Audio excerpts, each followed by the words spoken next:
যে আজিৰ দিনটোত আমাৰ দেশৰ জনসাধাৰণে অনুভৱ কৰে যে এই ৰাষ্ট্ৰখন তেওঁলোকৰ ৰাষ্ট্ৰ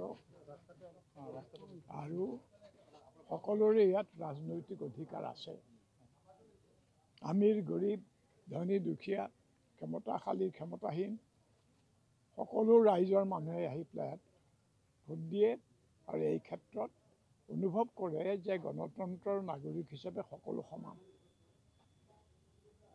কিন্তু এতিয়ালৈকে মই যোৱা দুটা নিৰ্বাচনত যিমান মানুহ অহা দেখিছিলোঁ মানে ভিৰ হৈ থাকে ইয়াত। এইবাৰ কিন্তু এইখিনি সময়ত সেইটো মই দেখা নাই। কিন্তু কিয় দেখা নাই মই নাজানো, বাকীবোৰ বুথত বা কি হৈছে সেইটো নাজানো। কিন্তু সেইটো এটা তাৎপৰ্যপূৰ্ণ কথা আৰু দুশ্চিন্তামূলক কথা। ধন্যবাদ। স্যাৰ এই যে গণতন্ত্ৰৰ আপুনি আৰু আহ্বান জনাব নেকি? কাৰণ নতুন প্ৰজন্মৰ ভোটাৰেও ভোট দিব আহিছে, নতুন প্ৰজন্মৰ ভোটাৰে যথেষ্ট উৎসাহেৰে কিন্তু আহিছে ৰাতিপুৱা। হয়তো বতৰৰ কাৰণে অকণমান এতিয়া দেৰি হৈছে, সন্ধিয়ালৈকে সময় আছে। কেনেকুৱা আশা দেখিছে গোটেই কথাখিনি ৰাইজৰ, বিশেষকৈ নতুন ভোটাৰেও উৎসাহেৰে ওলাই আহিছে কিন্তু বিভিন্ন ভোটত দেখা গৈছে। সেইটো এটা ভাল লক্ষণ যে তেওঁলোকে নিজৰ অধিকাৰ সম্পৰ্কে কিছু পৰিমাণে সচেতন হৈছে। সেইটোৱে যথেষ্ট নহয়। সকলো পাৰ্টি মানে প্ৰাৰ্থীৰ গুৰুত্ব আছে, তাতকৈ বেছি গুৰুত্ব পাৰ্টি। গতিকে পাৰ্টিবিলাকৰ ভিতৰত নিজৰ পচন্দৰ পাৰ্টি নিৰ্বাচন কৰোঁতে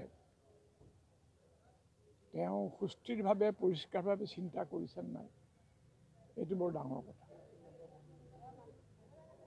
তেওঁ বিজেপিক দিয়ক, কংগ্ৰেছক দিয়ক, আপক দিয়ক, যাকে দিয়ে দিয়ক, কিন্তু ভাবি চিন্তি নিজৰ পচন্দ মতে দিছেনে নাই সেইটো ডাঙৰ কথা। কাৰোবাৰ কথা শুনি ভুল গৈ, কাৰোবাৰ লোভ প্ৰদৰ্শনত ভুল গৈ, বা হয়তো এনে আলাসতে কোনো চিন্তা নকৰাকৈ ভোট দিছে, সেইটো বৰ ডাঙৰ কথা। কাৰণ এই ধৰণৰ সুযোগ আৰু তেওঁ জীৱনত নাপাব দ্বিতীয়বাৰ, অন্ততঃ 5 বছৰ বা 4 বছৰ। সেইকাৰণে নৱপ্ৰজন্মৰ প্ৰাৰ্থীবিলাকে যাতে সচেতনভাৱে চিন্তা কৰি ভোট দিয়ে, সেইটো বৰ ডাঙৰ কথা। এইটো গণতন্ত্ৰ উৎসৱ আৰু গণতন্ত্ৰ ৰাইজে ৰজা। দক্ষিণখনীয়া প্ৰাথমিক বিদ্যালয় ভোট কেন্দ্ৰত ভোট দিলোঁ। আগতে এইটো বিধানসভাৰ সমষ্টিৰ নাম আছিল পূব গুৱাহাটী। সমষ্টি পুনৰ নিৰ্ধাৰণ হোৱাৰ পিছত বিধানসভা সমষ্টিটোৰ নাম হ'ল নিউ গুৱাহাটী, নতুন গুৱাহাটী। নিউ গুৱাহাটীৰ নতুন বিধানসভা সমষ্টিত দক্ষিণখনীয়া প্ৰাথমিক বিদ্যালয় ভোট কেন্দ্ৰত আহি ভোট দিলোঁ। গণতন্ত্ৰত ৰাইজেই ৰজা আৰু এই কিনকিনীয়া বৰষুণৰ মাজতো ৰাইজ ওলাই আহিছে, শাৰী পাতি ভোট দিছে, এইটো এটা ইতিবাচক কথা। আৰু এইখন অসম আমাৰ অসম হৈ থাকক, ইয়াত খিলঞ্জীয়া মানুহৰ প্ৰভুত্বৰ নিয়ন্ত্ৰণ সৰ্বকালৰ কাৰণে থাকক, সেই আশা মনত পুহি ভোট প্ৰদান কৰিলোঁ। কিন্তু আজি দক্ষিণখনীয়া প্ৰাথমিক বিদ্যালয়ৰ ভোট কেন্দ্ৰটোত কিনকিনীয়া বৰষুণ যদিও ৰাইজ কিন্তু ওলাই আহিছে, শাৰী পাতি ভোট দিছে, এইটো এটা ইতিবাচক কথা। গতিকে গণতন্ত্ৰত ৰাইজেই ৰজা, গতিকে ৰাইজক নিজৰ এই অধিকাৰ সাব্যস্ত কৰিবলৈ অনুৰোধ জনাইছোঁ।